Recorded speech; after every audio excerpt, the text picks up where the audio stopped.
that for every argument there should be example. As simple as that. Because if you don't write example, your argument has no credibility. I want to show a topper script here.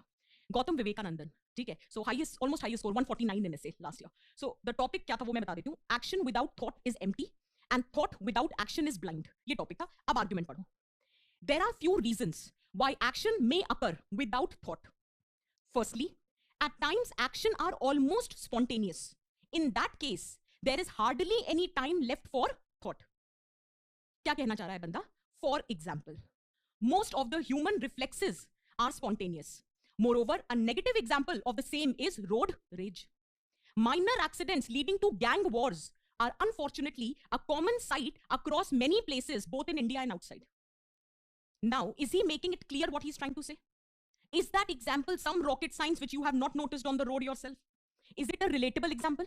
It is a relevant example? Is it contextually connected to the topic? Is it analyzing the situation that why action may occur without thought?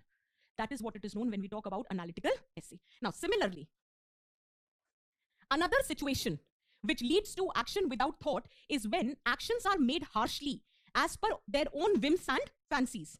Historically speaking, the policies of Muhammad bin Tughlaq resonate with this very situation. His policies such as shifting the capital overnight from Delhi to Daulatabad and changing the coinage system led to the negative consequences and had no positive result. Hence, action without thought is empty. Did the person give the example to justify the argument? That is what it means. No argument without example has any relevance. And if you write only examples without argument, it is not serving any purpose. So this is what an analytical essay looks like. Is it making sense for everyone? Is it clear?